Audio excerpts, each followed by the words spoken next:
Hello and welcome. It's time again for another edition of the best in paranormal talk radio. This is Beyond the Darkness. I'm your host, Dave Schrader, along with me, Tim Dennis. New home studios? Yeah. Sounds good. Crisp, nice. Yeah. Fancy. Yeah. We've got a good show time, Tim, whatever your name is. Whatever my name is, yeah. New equipment, same stupid tongue. Yeah. The Slender Man mysteries, Tim. No, it's not a brand new TV show on CBS. No. It's not a new documentary series. It's not a new detective series starring Mike Hammer. No? No, it's a new book. An internet urban legend comes to life. Nick Redfern is our guest today to discuss his brand new book. Nick is the author of 40 books, including Immortality of the Gods, Weapons of the Gods, Bloodline of the Gods, Monster Files, Memoirs of a Monster Hunter, and so many more. He's been seen on just about every network at one point or another as one of the resident experts.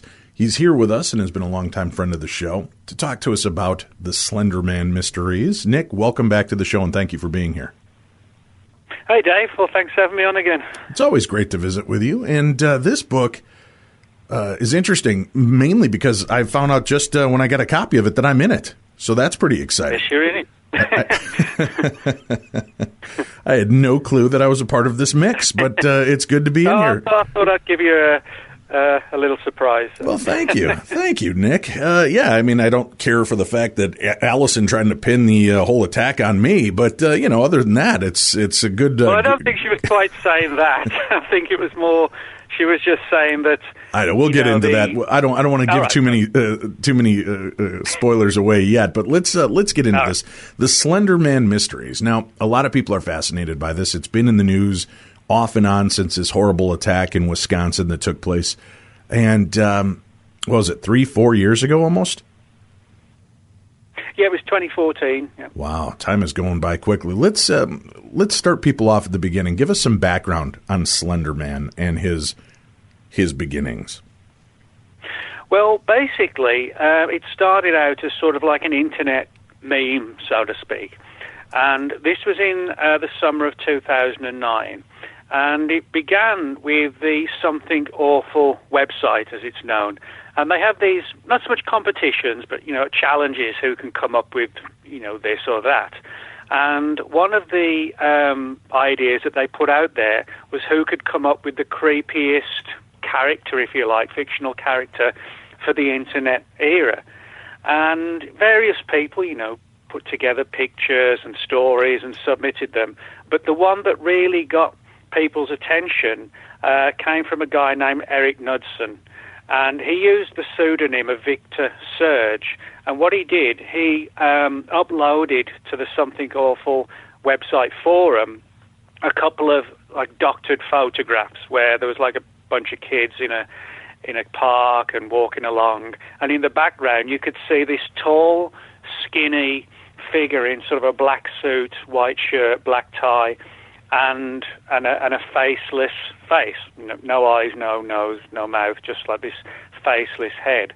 And it really captured people's attention. Now, it's important to know this, it wasn't like, Knudsen was faking anything. It wasn't like an attempt to pass off fiction as fact. It genuinely was just sort of a competition, an idea to see who could come up with the creepiest creature. That's really all it began as. But what happened was that quite literally within less than about a week, 10 days, the Slender Man pretty much became like a phenomenon. There was this ongoing series you could watch on YouTube called Marble Hornets, which was based around the Slender Man phenomenon.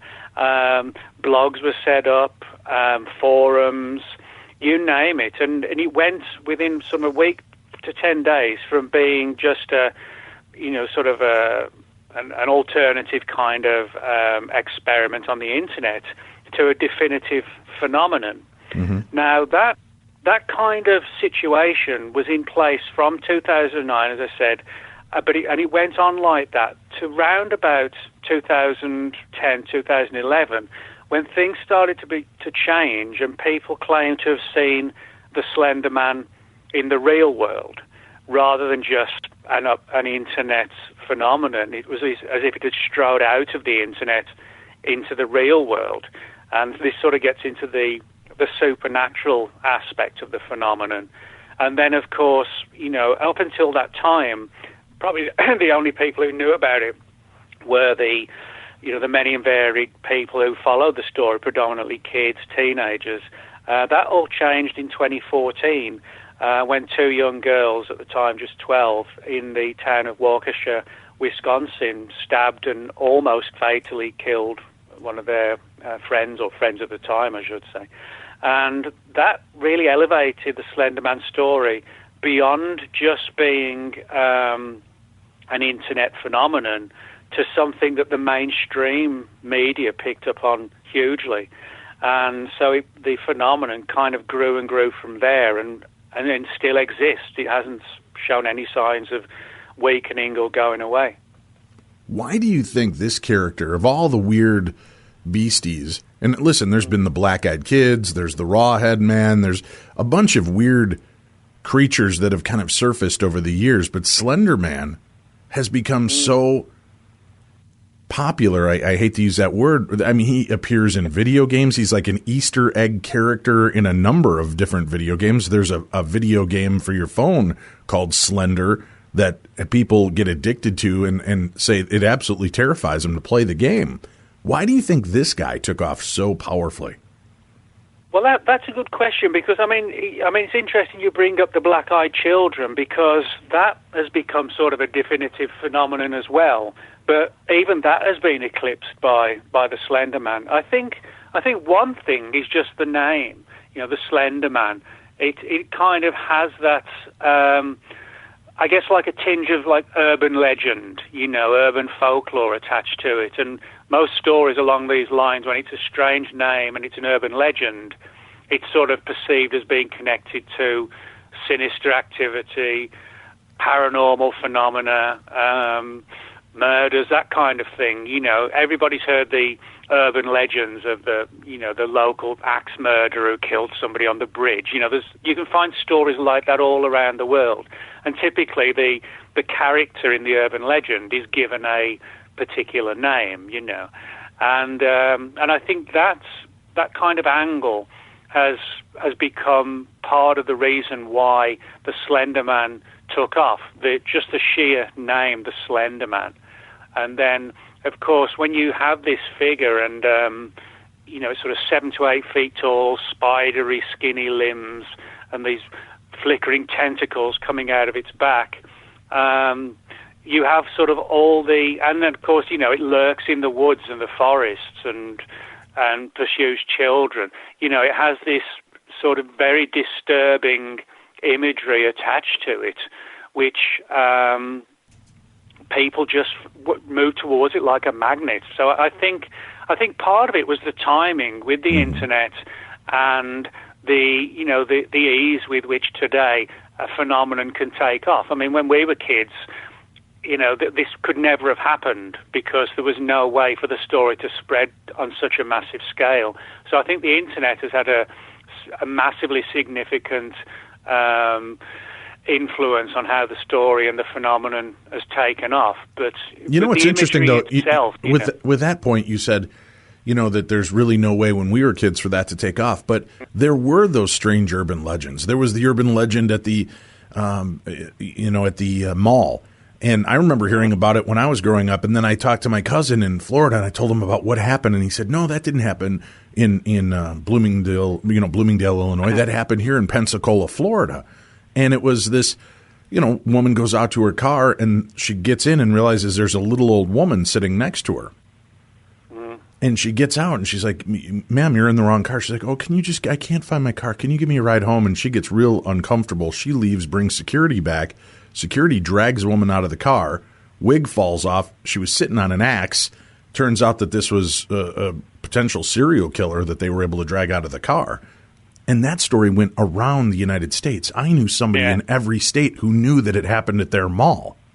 So isn't that interesting that those kind of weird urban legends and stories, even when we were kids back in the Stone Age, Nick, that was, when messages were being sent by pterodactyl instead of the internet, that they were able to share that kind of story and that it had that kind of roots that when you could tell it, people believed that it was from their area, and it went around the world that way. Yeah, I mean, I wouldn't want people to think, that there wasn't any kind of, ability to share stories back then. I think the big difference with the Slender Man is the speed with which it can happen today, in terms of just instantly, sharing this, sharing that, and before you know it, it is worldwide. And I think just that imagery, sort of the black suit, the white shirts, the black tie, which kind of provokes sort of like an authority type imagery. But then again, you have him lurking in the woods, which kind of adds a sinister aspect to it. I think you put everything together and he created, or it's kind of ignited something in a lot of people's minds, and they just became obsessed with it. I mean, literally obsessed. There's really no other way to describe it. But to my point, the interesting is how these kind of stories have always circulated and how quickly they will spread and it was viral back then when there wasn't the kind of contact that there is today. And these stories would still zip around, and it's fascinating to me that happens. Now, when we started the show, and I think it was one of our very first episodes back in 2006, a friend of my then wife had called in to share her story, and it was that she and her husband were off to a party, and while they were driving, they came to an intersection, and a car came rolling through the intersection, and the driver turned to them, and he had no face. It was a blank. It was just like a skin flap. And he turned and looked at them, and they were like, what the hell did we just see?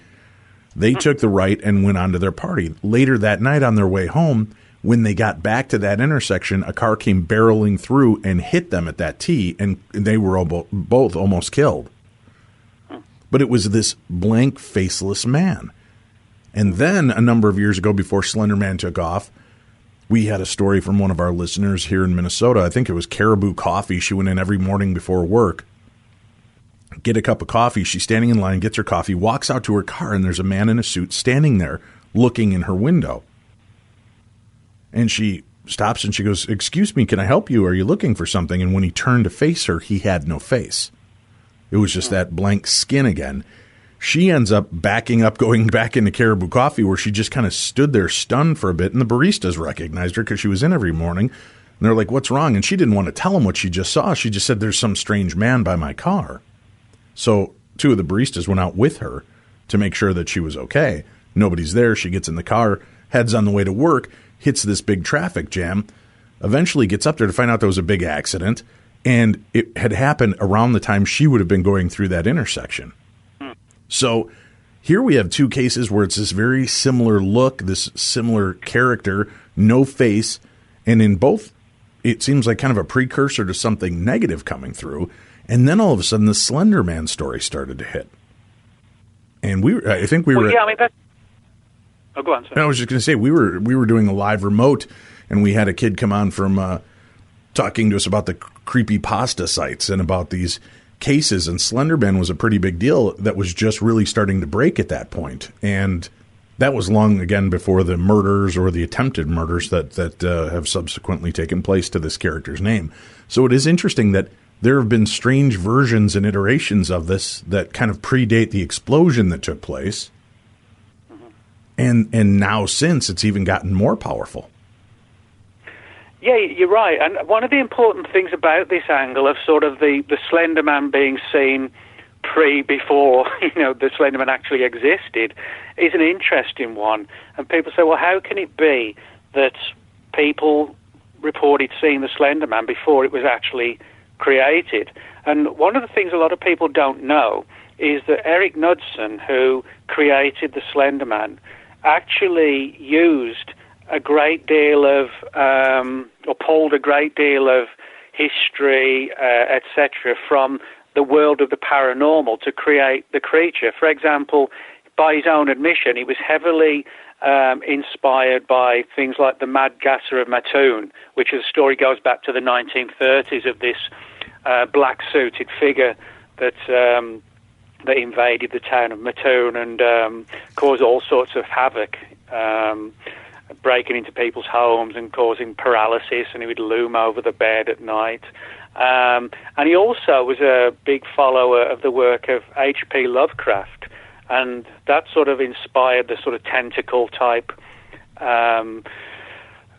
appendages, if you like, coming out of the Slender Man's back. And but what's interesting is that there's a school of thought which believes that Lovecraft didn't sort of just create his stories and the creatures like Cthulhu and things like that out of his own imagination.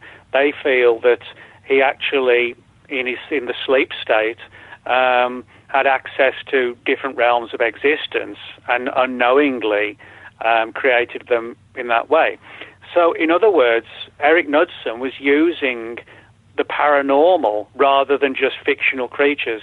It was inspired by a great deal of paranormal phenomena in the way he created the Slender Man imagery. And this has led researchers of the Slender Man mystery to suggest that Knudsen wasn't so much creating the Slender Man, but was actually subconsciously pulling on an ancient archetype that has been with us for so long, you know, like the bogeyman. And that may go some way to explaining how and why people have seen the Slender Man before its official release, so to speak. So he did admit to drawing on the past and information from that. He didn't say that this was just a total creation from his own mind and imagination. Then. Oh no! He openly admitted he was he was very intrigued by things like the Men in Black mystery, as I said, the Mad Gasser of Mattoon, Lovecraft's work, and the links with, you know, was it inspired by something in the dream state, you know, opening to a different realm of existence, you know, when you're sleeping. Also, the Mothman mystery, and a bunch of other sort of similar angles, and you put all those together, and you're drawing on things which are not fictional creations of a comic book or something like that, but which are creatures acknowledged within the realm of the supernatural, then that may explain things a little bit further, you know, like I said, in terms of the time frame and when it really did begin, or has it been with us, you know, since who knows when.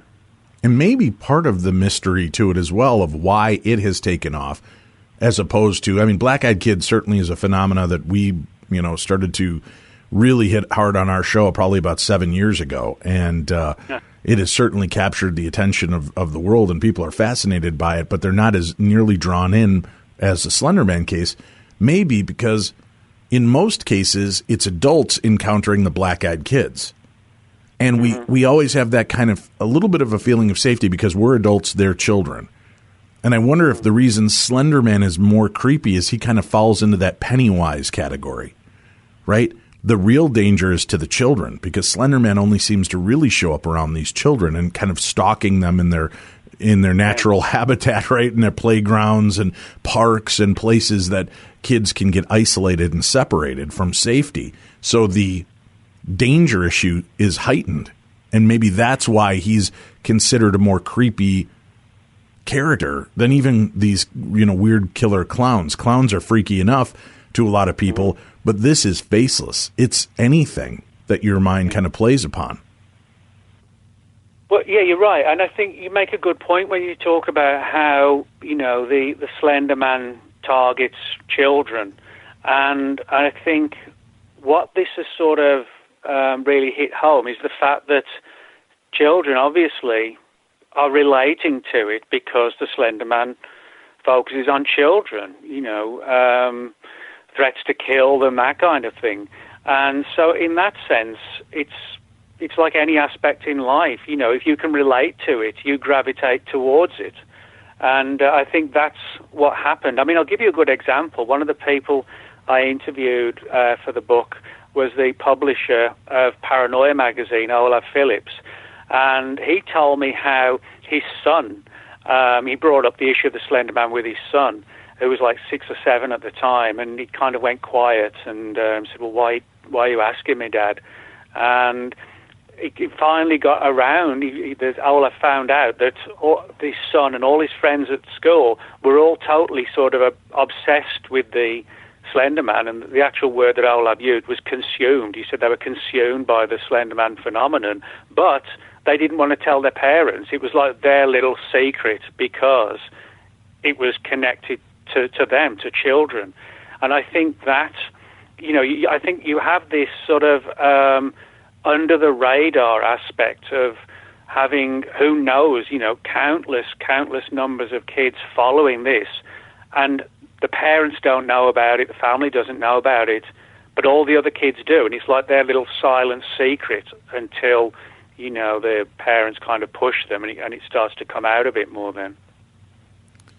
When you look at the kind of genesis for this and the reimagining of this creature and the subsequent attacks and weirdness, when he created Victor Surge, his pen name, created this character for the internet, did he give it a full fleshed out background? Is he the one that said that in order to gain favor with Slenderman you had to kill or you had to do this, or did that become fan fiction that followed? Yeah, yes, it did. I mean, Eric Knudsen essentially sort of created the image and added the photographs, which did, immediately associate the Slender Man with children, because the pictures that he uploaded to Something Awful were of the Slender Man in locations like parks and playgrounds where kids were. So that part of the story did come out immediately.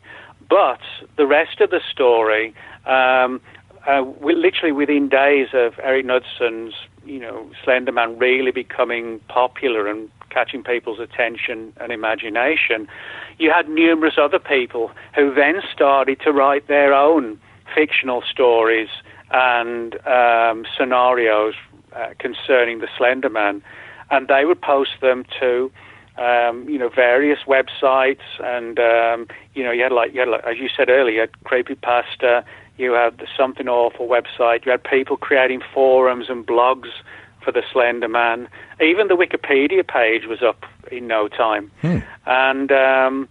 And what you had were people who expanded and elaborated on the original creation of Eric Knudsen. They included their own stories. And again, it wasn't a case of hoaxing. It was people were putting stories on the internet about how the U.S. government or an arm of U.S. intelligence knew about the Slender Man, and that there were hospital files where people had seen the Slender Man and gone mad and were put in asylums, and somebody claimed to have access to the old files. But they were just stories. But at one point you had like a blurry line where people began to accept that the fictional stories were based on reality. So you had this. It's almost like Gonzo writing that Hunter S. Thompson used to do, where it's the basics of the story are fact, but then you have this sort of fictionalized attachment to it as well. So the lines become blurred. And a perfect example would be Thompson's Fear and Loathing in Las Vegas, which is a definitive Gonzo fact versus fiction story. But with the big difference between that and the Slender Man is that the Slender Man stories came to be believed as, something real, not just something that was sort of fictionalized. And when you have that blurring of the lines, I think, between what's real and what isn't, then, it's like anything goes. People were just buying it all and just being entertained by it and fixating on it. And then I think is when people started to see the Slender Man in the real world, that then gets into the field of what are known as like thought forms and tulpas, the idea of if enough people strongly and obsessively believe in something, even something fictional, that in a strange way you can give birth to it in a paranormal fashion, so to speak. All right, now this attack in Waukesha, Wisconsin. Can you explain to me? I mean, there was a lot that came out at that time. And originally, as I recall the story, these girls had decided to take out their friend quite a while before they actually did this, and had planned it a few times, but this was the first time that they actually followed through, and that it was to gain favor with Slenderman so that they could get access to his kingdom hidden within the forest in like in a spectral realm. Now it seems the story has kind of mutated to the kids were trying to protect their own family and a sacrifice had to be made. So is this just the gameplay of the defense attorneys trying to, show some sympathy for the devil in this case? And, hey, they were doing it because they thought, yes, we admit that their minds are messed up and they made bad choices, but they did it trying to protect their own family. What is fact and fiction in this case, Nick? What can you tell us about their inspiration, their reasoning, and what really occurred in this attack?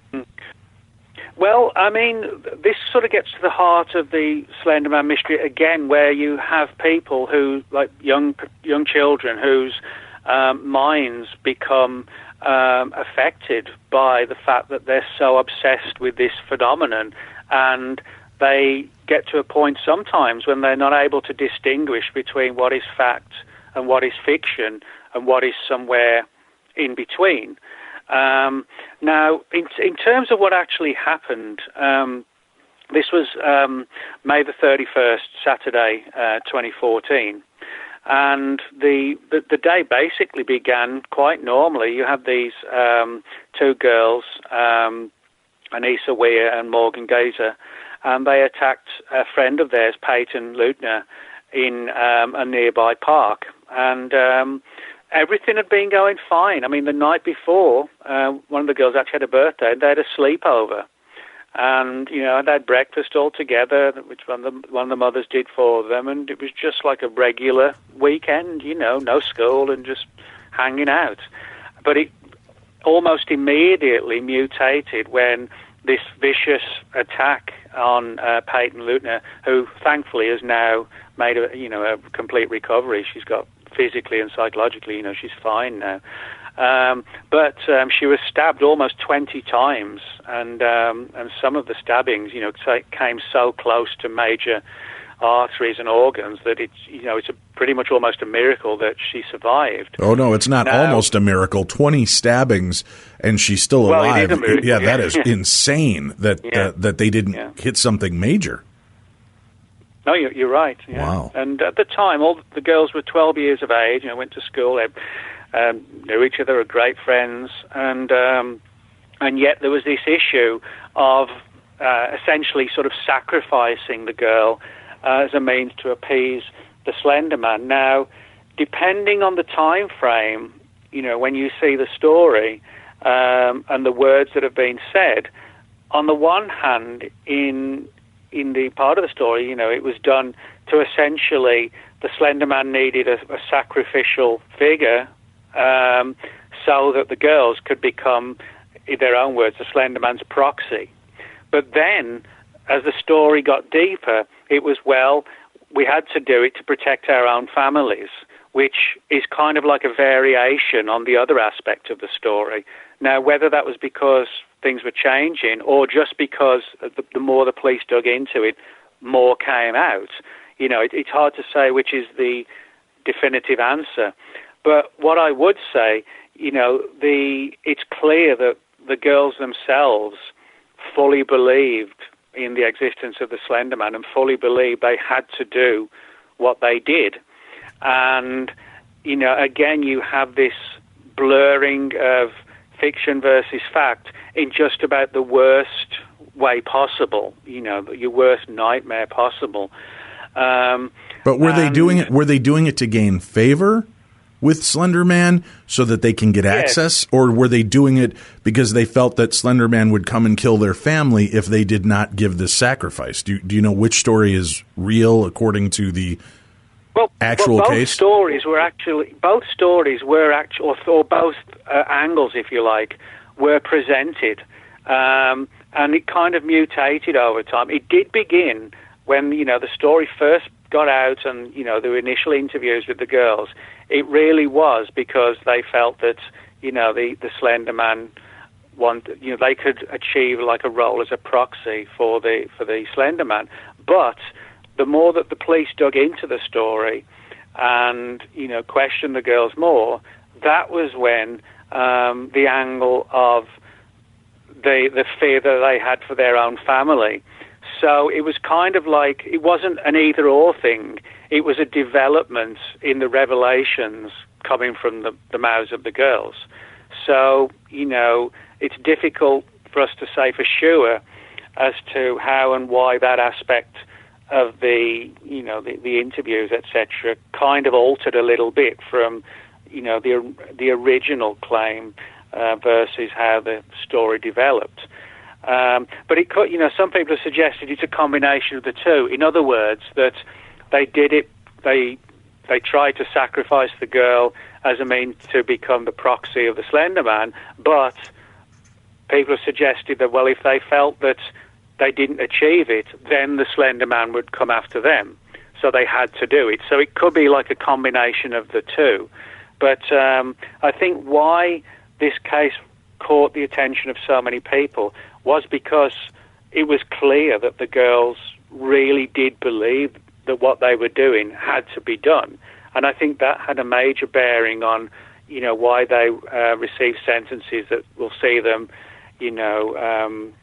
behind closed doors, so to speak, for decades, because this wasn't just, some bizarre game for them. This was reality. And of course, for the rest of us, it isn't reality. And I think that was the reason why they were, they got such long sentences, not just because of the attack, because of the issue of having blurred reality and fiction and not knowing really which is which can put, a person who in that mind frame can be dangerous and was dangerous, as we've seen. When we return, how does Darkness Dave figure into the synchronicities of this story and the attacks? We'll chat about that and more, but first, it's time to go back into the Darkhives, and this time we're face-to-face with Slender Man in Theater of the Mind. It's time now for Theater of the Mind, a real-life encounter from Marco Rivas. Face-to-Faceless, a visit from the Slender Man. To say I had been obsessing over Slender Man since it first made its way into the internet would be a bit of an understatement. I read everything I could find. I played the games, watched the YouTube videos, and I immersed myself into the made-up legend of this creepy character. I talked about it constantly to anyone that would listen, and it began to wear very thin with my family especially. The parents have always been very cool about letting us explore our own interests, within reason, and they saw no real harm in me investing so much time reading about Slender Man. In their opinion, it was no worse than reading about a boy wizard and his pals or a Stephen King novel. Things began to get interesting for me when I researched tulpas, thought forms, and that like. I wondered, in morbid curiosity, if I could create a manifestation of Slender Man, even for just a brief moment. With that, I set about learning all I could on the subject, and I was endlessly fascinated with the idea. Could I actually create something that would terrify me? Would my mind even allow that to happen? After weeks of study and procrastination with putting off my ill-fated experiment, I finally decided to give it a try. I did it with my best friend by my side. He was unsure of what he should expect. I think he joined me more hoping I would see how stupid this all was, and be there to watch me as I fail, so he could finally tell me, enough is enough. We sat in my room, each finding a comfortable position to begin light meditation. My parents were gone for dinner with my uncle, so I knew we had a window of opportunity to try this, and if things were to go poorly, they would be home soon to rescue us or comfort us. I walked my friend through a guided meditation. I spoke about the being that is the thing of my nightmares, and began visualizing him, standing at the end of my driveway, a safe distance from my house, under the lamppost, but still close enough to the woods at the end of my cul-de-sac so that it could scurry away into the night, if need be. We imagined it, tall and lanky, dark and foreboding, silent and terrifyingly watching my house, and more specifically, my bedroom window, which was situated safely on the second floor of our house, overlooking the front yard. We breathed deeply.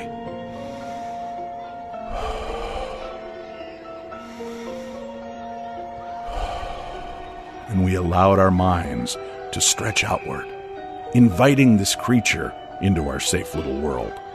When I felt like we had spent enough time setting our intention and trying desperately to keep my nerves under control, we both stood up and moved slowly to my window. With a slight hesitation, I reached my hand out and I grabbed hold of the curtain and drew it back, revealing a clear view of my darkened front yard. We scanned the yard from left to right and then back again, and there was nothing. It was silent and peaceful. We exchanged a nervous laugh and shrugged our shoulders, resigning ourselves to the fact that this was a failed experiment and I would have to do more research and work to find a way to call forth this imaginary being, if there really was a way to do it. My tummy rumbled and reminded me that in preparation for our little experiment, we had not eaten dinner. My parents would return soon, so I asked my friend if he would like a frozen pizza. He nodded vigorously in agreement, and we set off down the hall and down the stairs to the waiting kitchen to make our meal. We made small talk for a bit, and then we heard the distinct sound of something lightly tapping on the front window in the living room. The two of us exchanged uneasy glances, and I said, "Hey, can you go see what that is while I check on the pizza?" He just shook his head and whispered, "Hell no. It's your house. You go check." I did my best to regain composure and made my way to the living room with him in close pursuit. Then the tapping came again. Tink, tink, tink. Something was lightly tapping the front window. I tried to look out the small peephole that my front door had to see what was out there, but I couldn't get a clear angle on it to see anything. Tink, tink, tink. The glass tapped again. Now, I'll be honest, it wasn't menacing or with force, but I think that it was what made it even more creepy. Like something playing with us. My buddy piped up, "It's probably just a branch from the bushes outside blowing against the glass." That's what he tried to reassure me in a hushed whisper. "Well, if it's just a branch, then why are you whispering?" I questioned. He just shrugged. The two of us approached the front window, slowly, but with purpose, and prepared ourselves for whatever was creating that sound. The alarm from the kitchen buzzed to alert me that the oven was preheated. We both about leapt out of our skins, and we shared a nervous laugh. We turned to go back to the kitchen and load our pizza into the waiting oven when we heard it again. This time, a bit louder, and with what sounded like multiple things clinking against the glass in unison. Plink, plink, plink, plink, plink, plink, plink. I knew it had to be that damn bush out front, and also knew I had to prove it to myself and my faithful pal who stood by my side. I confidently strode to the front window and with a yank parted the curtains. Every muscle on my body locked up in fear. There, standing at the front window, was this faceless thing. Its arms crossed against its chest like an angry parent calling you out for doing something stupid. From behind its back were long, spidery-like appendages that were spread out and reaching toward the window, and each one taking a turn tapping the glass. Plink, plink, plink, plink, plink, plink, plink. I could hear the whimpering of my friend as he crumbled to the floor. My heart pounded. My chest refused to take a breath. This thing just stood there, gently rapping the glass. Plink, plink, plink, plink, plink, plink. I turned and took off toward the kitchen in hopes of grabbing a large knife to protect myself. I banged into the side of my dad's recliner and knocked it over in my haste to escape. That's when I heard what I can describe as something hitting the roof with force and the sound of running above me. All I could imagine was this thing had climbed up my house with those spidery legs and was now running across my roof to torment me further. I hit the hardwood floor of the kitchen and slipped and slided, trying to right myself and get to the butcher block knife holder. I grabbed the biggest knife I could and I stood there shaking, unwilling to turn and face the exposed windows of the kitchen and dining room. I could not convince myself to look out. Is he still out there? I yelled to my cowering friend. No! He shrieked no and followed it with light sobs. That's when I saw in the reflection of the microwave door something was just outside the window behind me looking in. I was frozen in complete fear when I heard the most amazing words anyone ever spoke in my life blast from the living room. Your parents are home! Then I heard the sound of the garage door opening. I stood motionless, clutching the long, deadly knife in my hands. The door from the garage into our dining room swung open, and my parents strode in, carefree and having obviously enjoyed the night out. Until, that is, they got a good look at their wide-eyed son standing frozen in place, clutching the knife to his chest. "What in the hell are you doing?" my father barked.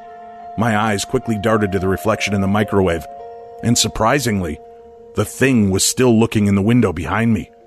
I trembled and tried to speak. All that came forward was incoherent whining. There's something out there. There's something out there. My mom let out with a blood-curdling scream as she pointed to the window behind me. My dad, always the former military man, sprinted forward, cutting off her pathway to the kitchen. I think he thought I was about to attack my mom. Then he cried out, "Jesus Christ, what the hell is that?" My head spun and my father grabbed for the phone and dialed 911 to report an intruder on our property. The thing had taken off across the yard at breakneck speed, making its way to the wooded area that surrounded our neighborhood. We tried to explain to my dad what had gone on that night. He just stood there sternly glaring at us. "You and that goddamn Slender Man," he muttered. The police arrived and did a short walk around our house, both inside and out, and felt we were safe, but told us that they would be doing a walkthrough of the woods behind the home. They ended up rousting out a few homeless guys from the woods that night, but said they saw nothing else out of the ordinary. Finally, we settled down. My friend demanded to go home, so my father drove him the 2 blocks home and then returned. I promised never again to play with things I don't understand, and I would leave well enough alone. I agreed and just wanted to put the whole damn thing behind me.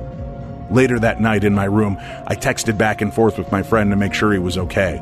We talked about school, girls, and anything but what had happened. We wanted our minds on something more of this world before we fell asleep. We said our goodbyes. I climbed into bed and reluctantly snapped off my bedside light and rolled over onto my back. That's when I noticed the shape of a man, the shadow streaming in from my bedroom window. I had never drawn the curtains back to a closed position. Something was standing outside my second-story bedroom window. I slowly pulled my covers up over my head and called out for my mother, who came into the room, snapped on the overhead light, and assured me everything was fine. And then she crossed my room, pulled the curtain shut, and said in a forceful and commanding voice I'd never heard her use before, "You are not welcome here. You need to go and leave us alone. My son will not be calling on you again." Then, like it was a normal night, she turned and said to me in a voice as sweet as sugar, "Good night, honey, sweet dreams." I really don't know what happened that night, but I do know I will never call upon something to test a theory again. I'll leave the experiments to the professionals. I'm a 22-year-old now, and just revisiting this story has made my blood ice over.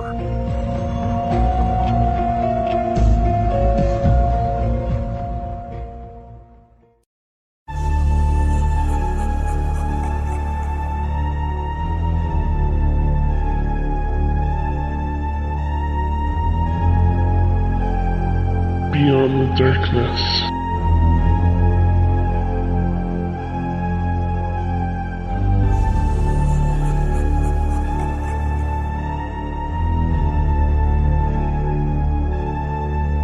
Our guest today, Nick Redfern, the Slender Man Mysteries, an internet urban legend comes to life. Now, listen, Nick, I was surprised when I get the book. I'm flipping through it, and lo and behold, there it is on page, I think, 121. There's reference to, I don't like to brag, but, a pretty popular radio show host. Yeah. Who was on Coast to Coast AM and talking about Slender Man. And this is kind of a weird synchronicity. So what? This was the night. I didn't even really realize this until I read this. This interview I did with Bill Murphy was the night before the attack? That's correct, yeah. Wow. That is bizarre, isn't it? So here we are talking about this meme and the idea that it could be a tulpa in a thought form, and how does that come about? And if we give this thing attention and focus, is it giving it life? And the next day, there's this brutal attack. That is basically the concept of the tulpa, Dave. For people who aren't aware of what tulpas are, tulpa is a Tibetan term for thought form. And the idea is that the human mind, if enough people focus on something, anything, just, it could be a fictionalized creature or something like the Slender Man, if literally hundreds of thousands of people are fixating and focusing on it, and they have it in their mind, they're obsessing about it, they're reading about it, dreaming about it, that this collective unconscious, if you like, or conscious, however you want to term it, then externalizes the imagery to the point where it's sort of like giving birth to something of a supernatural nature. And in other words, when we dream about it, when we think about it, and we externalize it, it creates a real-world equivalent of the fictional entity. And that's one of the primary theories for how and why the Slender Man began as an internet phenomenon, but is now being seen in the real world. And the whole angle of how and why the tulpa can survive is essentially it's reliant on belief. Belief and sort of the energy of the mind nourishes it, energizes it, and keeps it alive. And so the more we think about it and debate it, the stronger it gets. And of course, people say, well, why don't we all just not think about it? That's not the easiest thing to do. It's like saying to somebody, don't think about a blue elephant. Well, what's the first thing you think of? A blue elephant, and it is incredibly difficult for so many thousands and thousands of people, kids, to turn off that fascination they've got. And so that is basically the concept of what a tulpa is and how it comes into play with the Slenderman. And the idea of these tulpas, they have been covering this, and you look at like It, which was a huge movie breakthrough this last year, right? And it's a remake, of course, of the TV movie from the late 80s, and it's a Stephen King novel, but that's really kind of the whole focus of the movie is the tulpa and the power that it gets from being thought of and feeding off of the fear as an energy. And when that fear is taken away, how it affects the creature and its ability to be powerful. And if that's not an old enough throwback for you, even though the book is, I think, 40 years old at this point, Peter Pan touched on this with Tinkerbell, right? Tinkerbell starts to fail because nobody believes in fairies, so she's dying. It isn't until people clap and cheer and believe in fairies that it gives her back her ability. So in a sense, that whole realm has been discussed and talked about, how by giving something attention, that's what gives it life. Yeah, and then you have the opposite angle as well. When, like you said, with tales of fairies, people don't see fairies anymore, or hardly. Well, maybe that's because people don't believe in fairies, and so what happens then is that the tulpa starts to fragment and deconstructs. So it's reliant on having that strength. A good example that I guess a lot of people either forget or don't realize is the old early 1950s sci-fi movie, The Forbidden Planet, where one of the characters, played by Walter Pidgeon, when he goes to sleep at night, he has these nightmares, and he externalizes the imagery of the aliens that once lived on this planet and brings them to life when he's in the dream state. And they're just as dangerous when he creates them inadvertently than the original ones were that became extinct hundreds of thousands of years earlier. All right, now this case, and it is weird. Like I said, I never realized that I was on the radio talking about Slenderman the night. Was it actually the night before or the night that the attack did take place? Well, the attack was on May the 31st, but I guess, with the time frame, whether you're West Coast, East Coast, etc., it did spill over into the very early hours of the day of the attack, yeah. Are there other strange synchronicities kind of attached to these Slenderman attacks and Slenderman storylines? Oh, yeah. I mean, this is one of the weird things about the Slender Man is that you can actually find numerous synchronicities concerning the Slender Man in the real world. I mean, a good example, is that in the early 1920s, bear in mind, this is actually what I'm going to talk about now, actually occurred in Waukesha, Wisconsin, where the two girls attacked their friend. Back in the early 1920s, in Waukesha, this little town, the body of a young boy was found drowned in a pond. And it was clear that he'd been murdered because he had sort of, severe damage to his head and body and so on. And the little boy's identity was never identified. It still hasn't been identified to this day. But he became known as Little Lord Fauntleroy, and this was basically after the story of the same name. And he was given this name because the clothes that he was wearing when his body was found were very expensive clothes, suggesting he came from a very upper-class family. What's intriguing in this tragic story is that a psychic actually tried to figure out who the killer was, and she described him as a tall, thin man dressed in a black suit and carrying the boy through the woods. Now, this was 1921. This was almost a century before the attack on the girl in Waukesha in 2014. It was just literally a couple of miles where the body of the boy was found, and you had the psychic involved. This, as I said, that was very near. Now, another kind of synchronistic angle, one of the people I interviewed for the book was a paranormal researcher named Mike Huberty. And Mike had an experience in 1994, again, just a couple of miles from where the girls attacked their friend. And Mike saw this tall, thin, shadowy figure in the woods. And he talked, the important thing is he talked about this before the Slender Man phenomenon began. And so you have one of the more disturbing synchronistic angles, which I doubt even the police knew about this when they looked into it. They were just focusing on the case.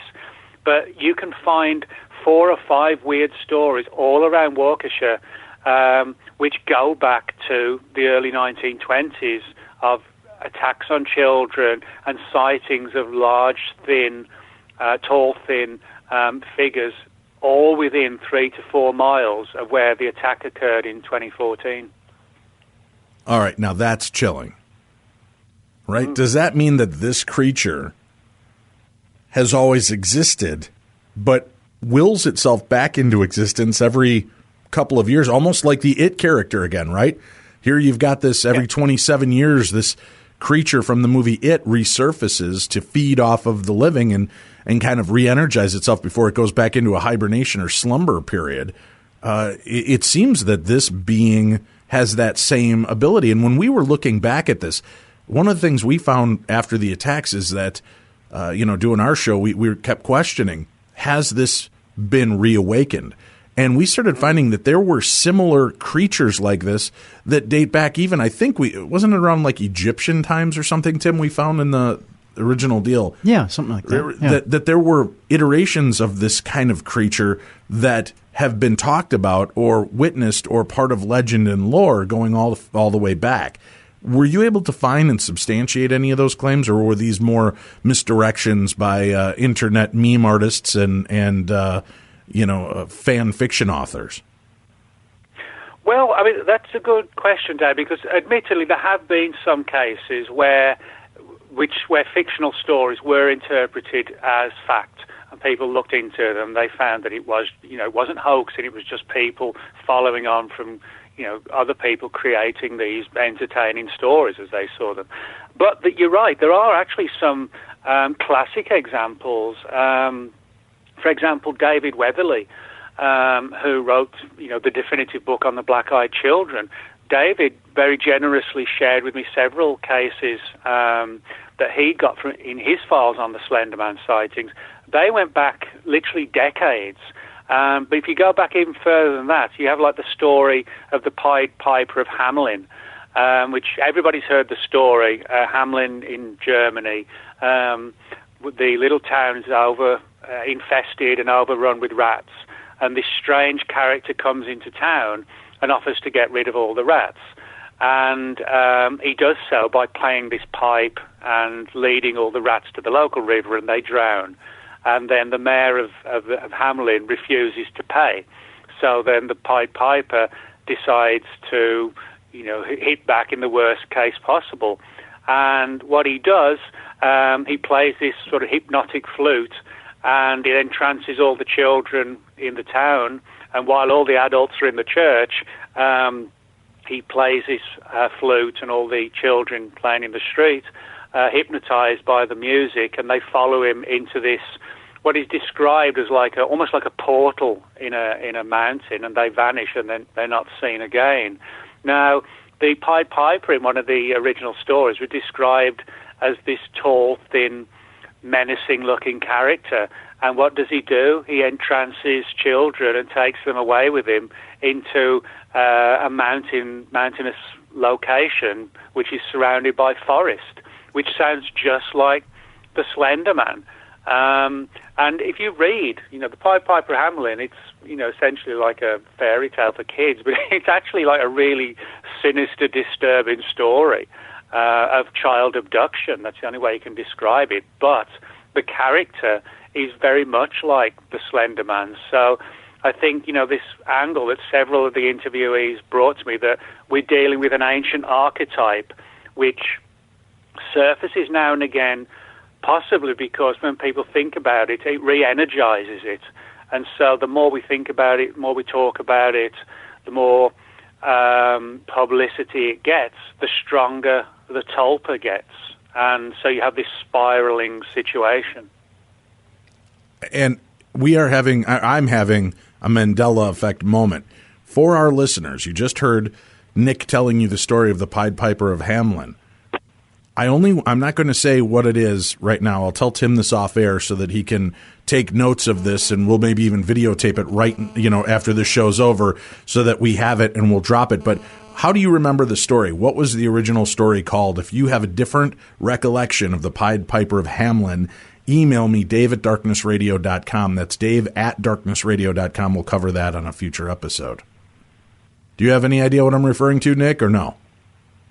No, actually, don't. I mean, the story itself, we can prove, it goes back. Oh, no, it's not that. I'm not questioning that. The story is it, but the Mandela effect, correct? Oh, yes, yeah. Right. There's something, as soon as you started to tell the story, there's something glaringly different about your story than what I've always known. And I've read the story and I've followed the story before, and it's a major change for me. While you were talking, I'm like, he's wrong. And I went and looked it up, and you're not wrong. My memory, my Mandela effect memory is what's being affected. So that's why I want others to write into me. What do you remember of the story of the Pied Piper of Hamelin? And let me know what you think. Dave@darknessradio.com. I don't mean to jump a track here, but I always, when I'm confronted with a moment of Mandela effect, I love to see and put people to the test. And don't post it on my Facebook. Just send me an email. Yeah, I mean, the whole Mandela thing, I mean, that's sort of a fascinating phenomenon, because it sort of gets to the heart of, well, I remember this, this was real, I remember it. And then you look into something, and then you think, well, maybe, why don't I remember it as it was? Or why wasn't it as I remember it? And that kind of really gets to the heart of, well, hang on a minute, the reality I think I remember actually wasn't real, and so it gets into some really weird areas. Yeah, it does. And I'm sorry to kind of jump that track on you, but that was one of the rare instances that I would have sworn to you on my life that it's something different than what you just said. Mm-hmm. And we'll just leave it at that. So I'm not going to say specifically because I don't want to put it in the people's minds. I want people to respond to me separately and not in a public forum what they remember, and we'll go from there. Anyway, getting back into this, I mentioned this, and I've mentioned this in effect, and you just covered it so beautifully when you talked about, is it this ancient archetype that exists and gloms onto something? And I've told people this over and over. For a campy horror movie, it exactly exemplifies this story. It was Wes Craven's New Nightmare. Did you see that movie at all, Nick, or no? I actually don't think I did see that one, no. And it's probably one of my favorites, aside from the very first Nightmare on Elm Street, because I thought it was so inventive. But here we are all these years later talking about this in the same form. And I've mentioned it, and I know a lot of our listeners know this, but for those of you that are new, what was so interesting about the story of Wes Craven's New Nightmare is it takes place in quote-unquote the real world. Wes Craven plays Wes Craven. Robert Englund plays Robert Englund. Heather Langenkamp from the original, who played Nancy, I think it was, is back as Heather Langenkamp. And they're put in a fictional setting, of course, but the whole idea is that they've ended the Nightmare on Elm Street series. And now each one of them is being plagued by this horrific vision of a darker, creepy Freddy. And it turns out that this evil has always existed. And from time to time, it gloms onto something. And it loved the fear and the energy that people gave to Freddy Krueger, so it fed off of that. And now that they've killed the series, it pissed it off. And now it's coming back at the creators. And it's going after the original cast members of the movie. And Wes Craven, who during the deal is typing a new movie. And when Heather Langenkamp goes to visit him, she looks at the computer screen, and it, like, where he's at is where she's standing in his living room having the same conversation with him. So it was really kind of a neat deal. But here, that's the idea. This ancient evil this ancient beast or creature always existed, but it needs something to attach to continue to live. And it attached itself to Freddy, or attached itself to Slender Man. It's attached itself to something that will continue to live on and feed on. And that's why I wonder how many times this thing has evolved through history, and different religions and cultures that have talked about the same kind of creature and being, especially with the spider-like legs that come out of its back. We found that in a few different cultures as we've read about some of these very similar creatures. Well, yeah, and I think, a couple of good examples. There's one sort of school of thought that thinks the Men in Black are, tulpas. They don't seem to be fully self-aware, and they have this strange way of talking, and they don't seem like, they're nothing like the movie versions at all. They're sort of far more paranormal-based, and I wouldn't be at all surprised if many of today's black-eyed children stories are driven by tulpas, by the black-eyed children.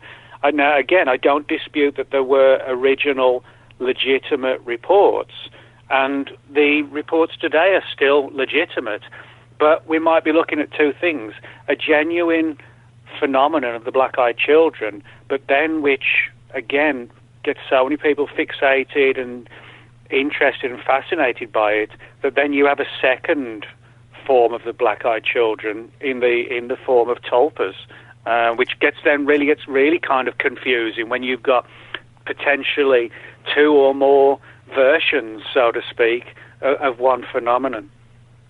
Right. And what is it that we're really dealing with? What are these beings? What are these energy forms? And are we giving them life? Did this become, was this, let's face it, this fits right in that category of an urban legend that many people told to dissuade children because wolves or wildcats or whatever lived in the woods, and you didn't want your kids playing out there because there might be danger. So did this originate as a fable told by families to protect their children? You don't want to go in the woods, especially at night, because that's where Slender lives, or that's where this creature lives. And, and we gave power to it, we gave fear to it, we gave energy to it. Did that create something that has continued to live on? Because it's another one of the warning stories, right? Oh, it is. And I mean, it's one of these things, like be careful what you ask for, because you might get it. And I think what a lot of this demonstrates is the sheer collective power of the human mind, what it can achieve. But more dangerously, it can achieve this unknowingly. It's not like the tens of thousands of kids who are fascinated by the Slender Man are trying to create it in their minds. They're not sort of getting in an altered state and, essentially meditating to try and call it forth. They're just all thinking about it. It's like a different angle. But just that sheer process of so many incredible numbers, vast numbers of people thinking about it and focusing on the image of the black suit and the faceless face and the rubbery tentacles coming out of its back. You put all that together, that mind power, and then the reality, the stark reality, is that we're creating things which then have independent existence. And even though we're the creators, it's almost impossible to destroy them. You create something and you cannot put it back in the box, so to speak. Much like the Philip experiment that took place, right? Here they designed the experiment, they gave a name and a backstory to this being, and then it started to communicate with others. Bill Murphy, who I had on Coast to Coast AM with me that night, we were talking about the Pearl experiment that he was doing out at the Glen Tavern Inn in California. He created a ghost and a ghost story and a backstory. And now people are sending him, without knowing that he had created this, people sent him photographs of this woman's spirit that matches identically to the story that he created. Did he set in motion, or did he recall psychically the person that he said, and he only thought he created it? I mean, that's where the whole chicken and the egg thing in that kind of case, right? And that's kind of a fascinating angle to the whole story. Yeah. Well, a more up-to-date version of this, which, again, we're also kind of, links with people who are into sort of fantasy novels and comic books, that kind of thing, is one of the stories I talk about in the book of Alan Moore. Alan Moore, for people who don't know, is a British comic book writer and artist, and he created, of the many he created, perhaps the two most famous, one was the comic book series which turned into a movie, V for Vendetta. He wrote that. And the other one being Constantine, which was turned into a movie with Keanu Reeves. Now, Alan Moore has gone on record as saying that, he worked hard in his mind to sort of create the image of Constantine, this sort of demon-killing assassin, so to speak. And he came up with this image of how he would look and how his hair would look, his face, his clothing, etc., etc., and really sort of, focused deeply because he wanted to get this exactly right, create the definitive character of Constantine. And Alan Moore said that one day, shortly after having sort of really worked hard and created this image in his mind, he was having lunch in a restaurant just off the River Thames in London, England, and he saw coming towards him the Constantine figure, the exact appearance that Moore had envisaged, in his artwork, for his original rough artwork for what, we fleshed out to the comic books. And he said that as this Constantine character came towards him, he kind of gave Alan Moore this sort of sly, knowing grin and then vanished. And Moore was like freaked out, and still is to this day. He's very disturbed by the fact that, he created the Constantine character, and then he walked right past him with this sort of eerie grin in London. So again, it's an example. And of course, Alan Moore is a chaos magician, and magic is based around sort of using fictional entities as a means to try and create a real-world version. So again, it's sort of be careful of what you inadvertently ask for, because we can achieve things, and we do achieve things, and it's out of our control. That's the problem. Right, putting out to the universe imagery, people call it the secret or intention or manifestation, whatever you want to do. And how many times have you seen it? And they've said creative visualization as well. Sports teams do this. Imagine or see yourself scoring that touchdown. See yourself celebrating after that touchdown.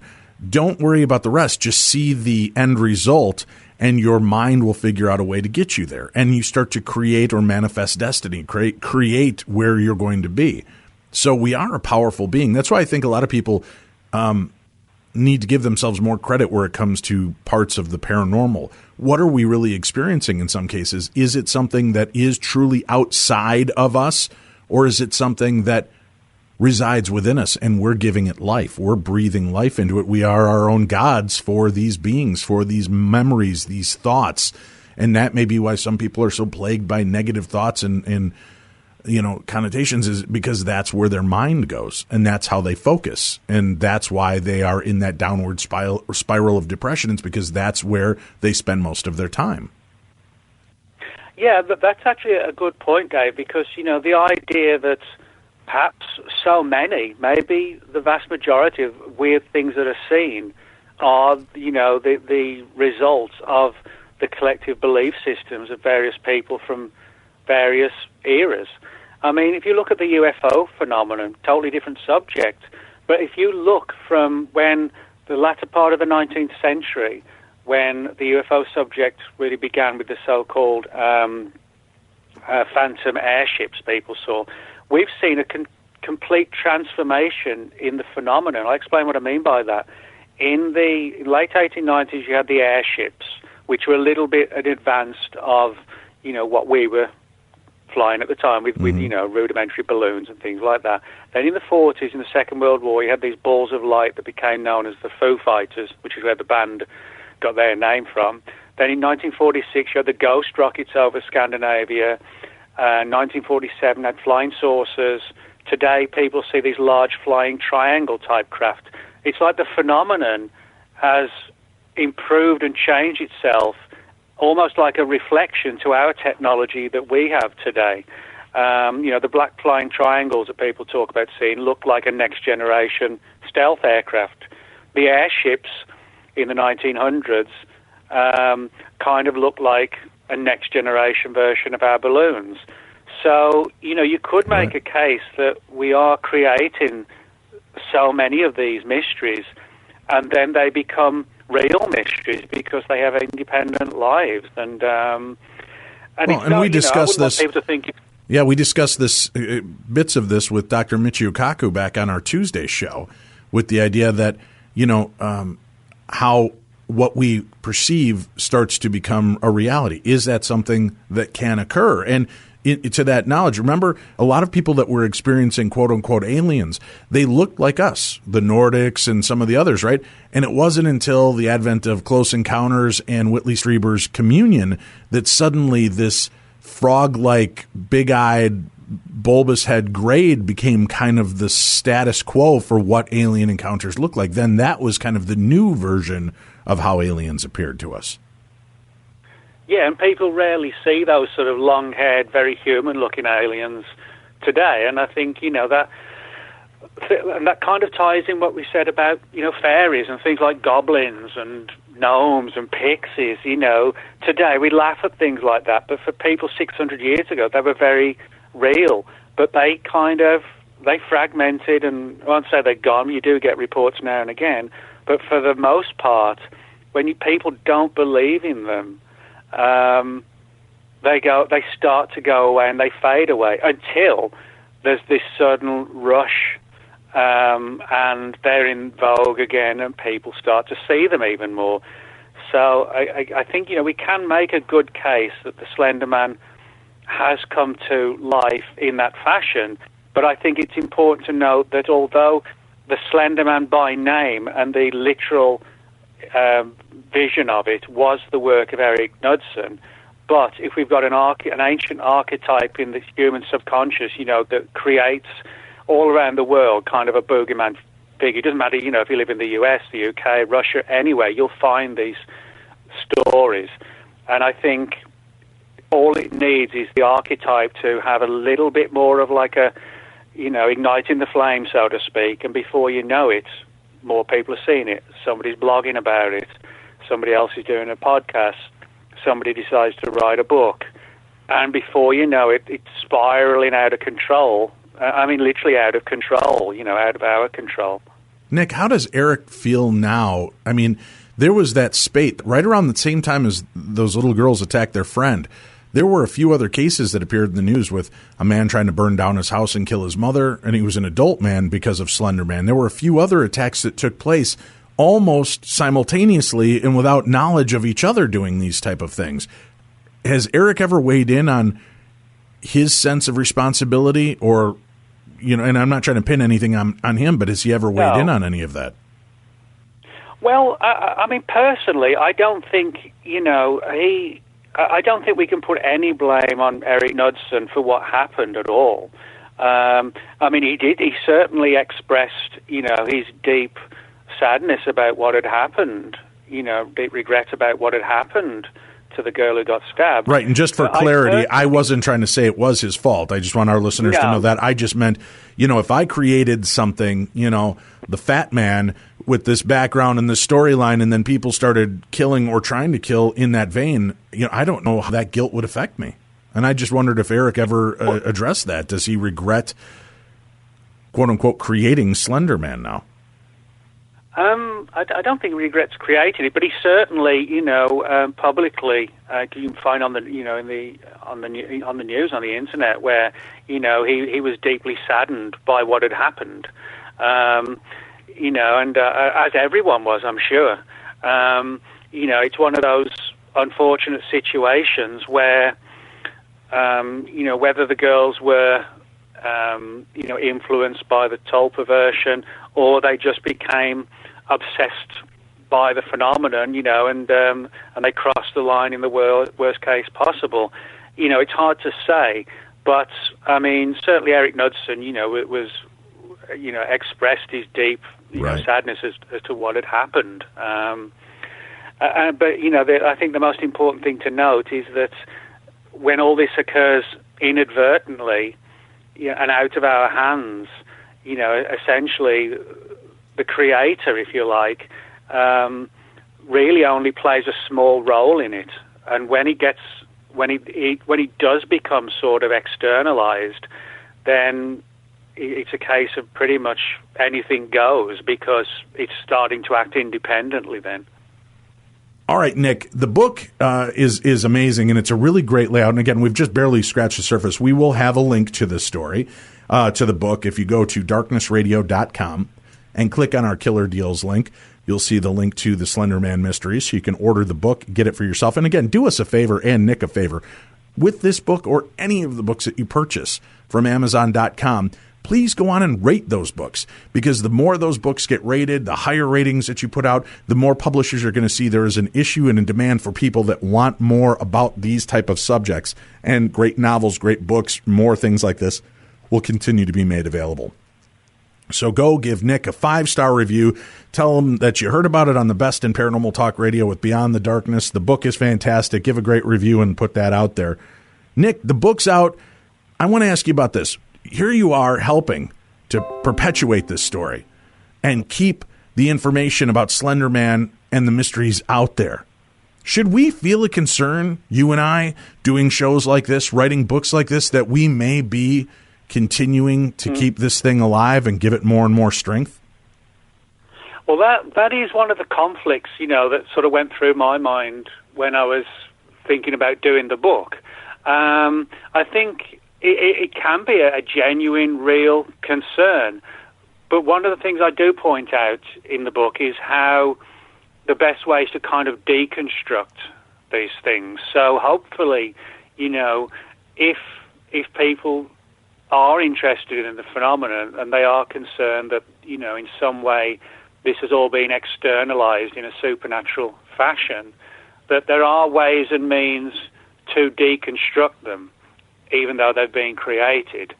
So, I hope that people would sort of pick up on that and realize the importance of yes, if you've got an interest, it's not going to go away, but don't be fixated and obsessed on it. I think particularly in the world of the paranormal research, there's a fine line between having a deep interest and then something that tips over into an overwhelming obsession that basically takes a hold of a person's entire life. They have no social life, they don't go out with their friends anymore, they just totally fixate on the paranormal, which isn't healthy. And I think if there's one thing we can learn more than anything else, is that if you've got an interest in the Slender Man, that's one thing, but when it becomes an obsession, that I think is when we have this tip over into that, into the other aspect then, and that's to what we should avoid, is becoming obsessed with the paranormal. It's always great catching up with you, Nick. Thank you very much for writing the book, for being on the show, and for making make me a part of your book. I appreciate it more than you can imagine. It's always great to get those kind of surprises. And somehow, thank you. Just our discussion just fired off Tim and I our computers on some kind of like Google alert or whatever. That was really bizarre. The Slender Man Mysteries, and internet urban legend comes to life. Nick Redfern, and we'll put up links to Nick's website and information on our social media and on today's podcast. Thank you very much, Nick. Thank you all for tuning in. We'll be back again next week with more of the best in paranormal talk radio. For Tim Dennis, I'm Dave Schrader. Special thanks to Nick Redfern right here on Beyond the Darkness.